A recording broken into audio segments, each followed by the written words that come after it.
સ્વાધ્યાય 13.2 દાખલા નંબર 1 એક ઘન પદાર્થ એ 1 સેન્ટીમીટર ત્રિજ્યા ધરાવતા અર્ધગોલક ઉપર તેટલી જ ત્રિજ્યા વાળો શંકુ ગોઠવીને બનાવાયો છે. શંકુની ઊંચાઈ અને તેની ત્રિજ્યા જેટલી હોય તો આ ઘન પદાર્થનું ઘનફળ પાઈના ગુણિતમાં શોધો. ધ્યાન આપો ભાઈ, અહીં અર્ધગોલક પર શંકુ ગોઠવીને ઘન પદાર્થ બનાવેલો છે. તો આ આપણો અર્ધગોલક અને એના ઉપર આપણે શંકુ ગોઠવ્યું.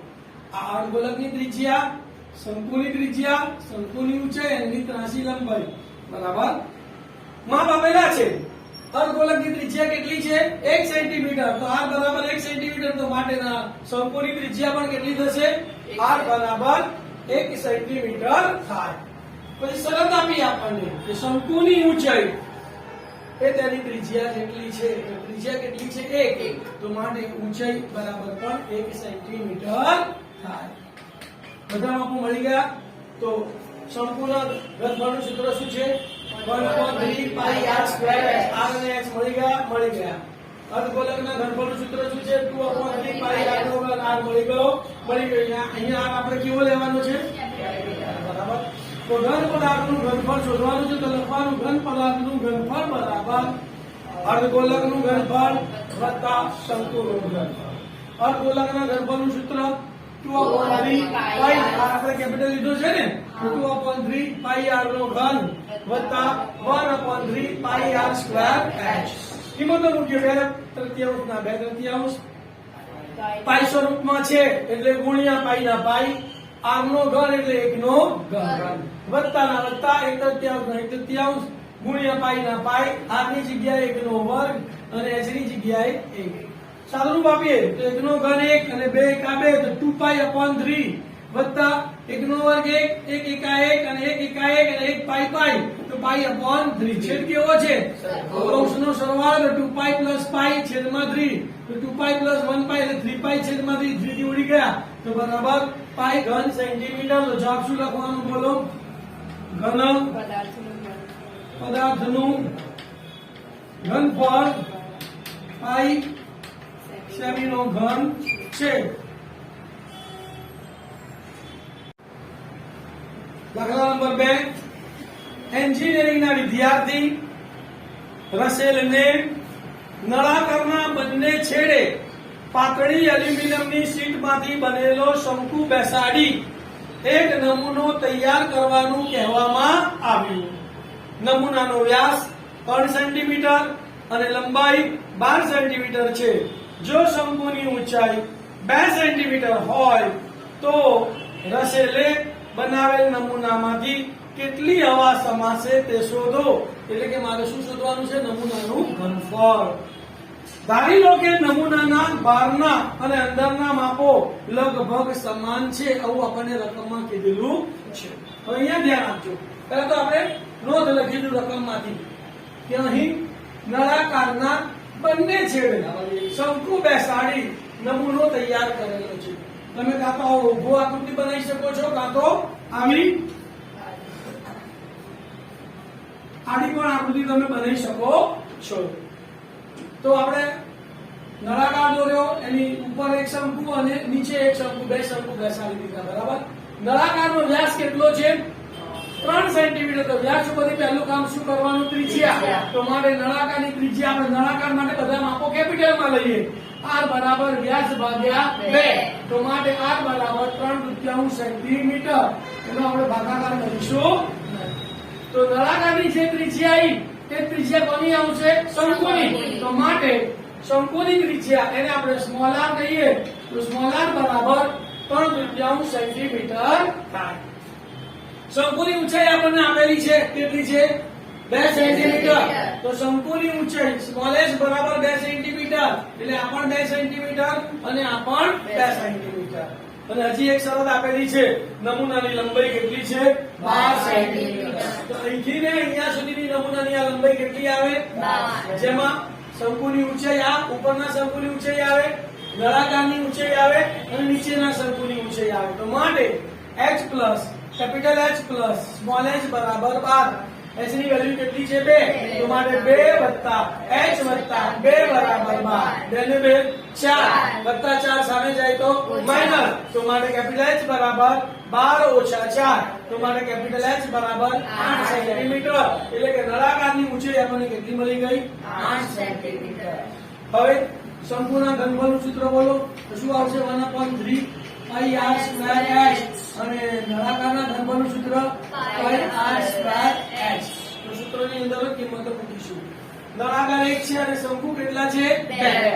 તો નમૂનામાં સમાતી હવાનું ઘનફળ બરાબર નળાકારનું ઘનફળ, એટલે આ નળાકારનું ઘનફળ વત્તા 1 ને 1 2 ગુણ્યા શંકુનું ઘનફળ. નળાકારના ઘનફળનું સૂત્ર પાઈ r સ્ક્વેર h વત્તા 2 ગુણ્યા શંકુના ઘનફળનું સૂત્ર 1/3 પાઈ r સ્ક્વેર h. કિંમતો મૂકીએ. પાઈ ની જગ્યાએ 22 ગુણ્યા r કેટલો છે? 3/2. r નો વર્ગ છે એટલે 3/2 2 વાર. 3/2 ગુણ્યા 3/2 ગુણ્યા ઊંચાઈ કેટલી છે? 8.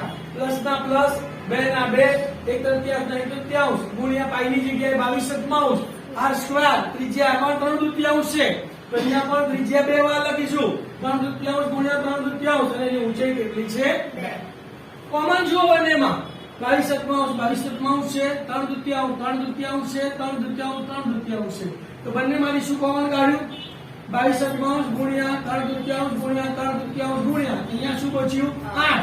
અને અહીંયા 2 1/3 અને 2 તો 2 કા 2 2 4 અને છેદમાં 3 તો 8 વત્તા 4/3.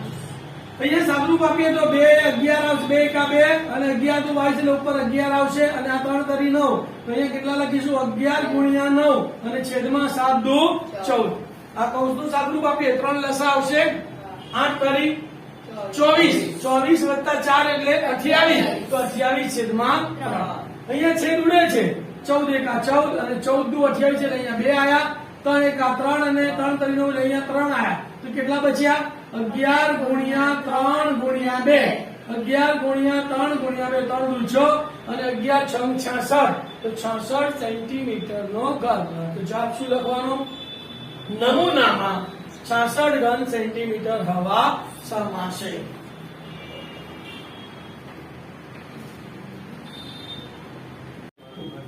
દાખલા નંબર 3. ગુલાબ જાંબુના તેના કદમાં 30% જેટલી ખાંડની ચાસણી છે.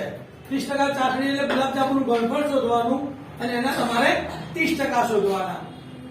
દરેક ગુલાબ જાંબુનો આકાર નળાકારના બંને છેડે અર્ધગોલક લગાવ્યા હોય તેવો છે.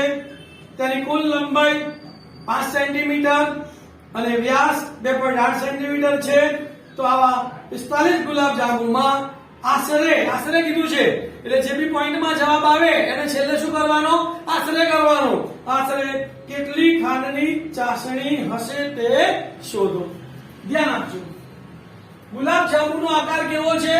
નળાકારના બંને છેડે અર્ધગોલક લગાવ્યો હોય તેવો છે. એટલે આ નળાકાર દોરવાનો, એને એક અર્ધગોલક અહીંયા અને એક અર્ધગોલક અહીંયા. બરાબર છે. નળાકારનો વ્યાસ આપેલો છે. કેટલો છે? 2.8 સેન્ટીમીટર.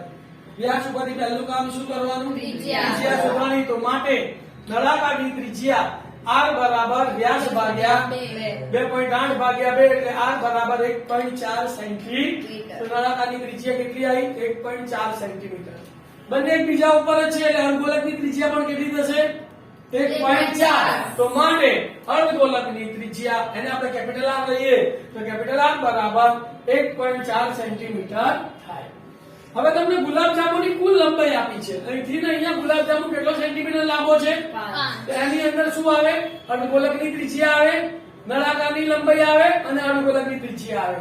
તો માટે અર્ધગોલકની ત્રિજ્યા વત્તા નળાકારની લંબાઈ વત્તા અર્ધગોલકની ત્રિજ્યા બરાબર 5.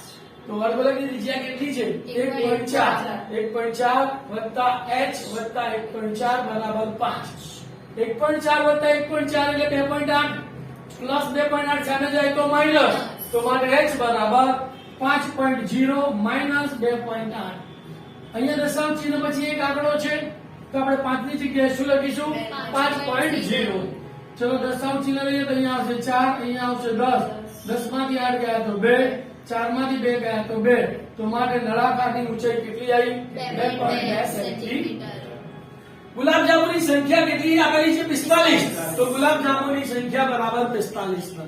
તો આપણે 45 ગુલાબજાંબુનું ઘનફળ શોધવું પડે. તો માટે 45 ગુલાબજાંબુનું ઘનફળ બરાબર 45 ગુણ્યા 1 ગુલાબજાંબુનું ઘનફળ બરાબર 45 ગુણ્યા 1 ગુલાબજાંબુનું ઘનફળ કેટલું થશે? નળાકારનું ઘનફળ વત્તા 1 ને 1 2. દાખલા નંબર 4.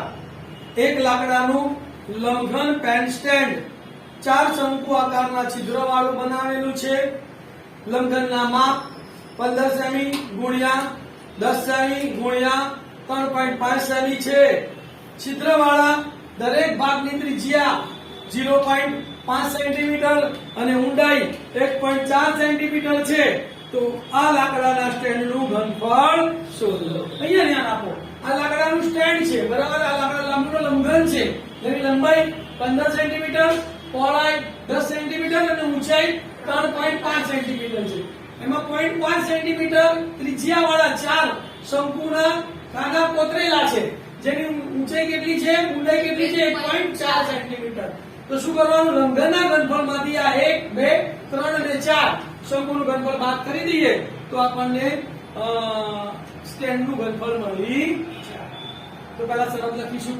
અહીં લાકડાનું લંઘન પેન સ્ટેન્ડ 4 શંકુ આકારના છિદ્રવાળું બનાવેલું છે, જે આપણે દોરી કાઢી બરાબર. માપ લખીશું.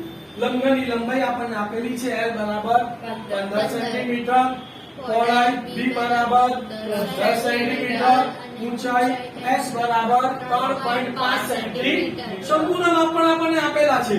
તો કે શંકુની ત્રિજ્યા R બરાબર 0.5 સેન્ટીમીટર અને શંકુની ઊંચાઈ H બરાબર 1.4 સેન્ટીમીટર. બધા માપ મળી ગયા? તો ડાયરેક્ટ દાખલો. તો લાકડાના સ્ટેન્ડનું ઘનફળ બરાબર લંઘનનું ઘનફળ માઈનસ 4 ગુણ્યા શંકુનું ઘનફળ. લંઘનના ઘનફળનું સૂત્ર L ગુણ્યા D ગુણ્યા H માઈનસ 4 ગુણ્યા શંકુનું ઘનફળ 1/3 પાઈ r સ્ક્વેર h. કિંમતો મૂકું છું અહીંયા. L એટલે 15 ગુણ્યા B એટલે 10 ગુણ્યા H એટલે 3.5 એટલે 35 છેદમાં 10 માઈનસ 4 ના 4 ગુણ્યા 1/3 ના 1/3 પાઈ ની જગ્યાએ 22/7 ત્રિજ્યા 0.5 છે અને એનો વર્ગ છે એટલે 5 ગુણ્યા 5 બે વાર. ઊંચાઈ h બરાબર 1.4 છે એટલે 14 છેદમાં 10. છેદ ઉડાડું છું. 10 10 ઉડી ગયા તો 15 ગુણ્યા 35 તો 15 5 75 નો પાંચડો વધી પડી 7. 15 તરી 45 ને 7 52. તો કેટલો જવાબ આવ્યો? 552. 525. હવે અહીંયા છેદ ઉડાડીએ ભાઈ. તો 7 દુ 14 અને આ 2 પંચા 10 ઉડી ગયા. 5 અને આ 5 ઉડી ગયા બરાબર. 2 અહીંયા 2 દુ 4 ને 2 પંચા 10 5 5 ઉડી ગયા. કેટલા બચ્યા અહીંયા?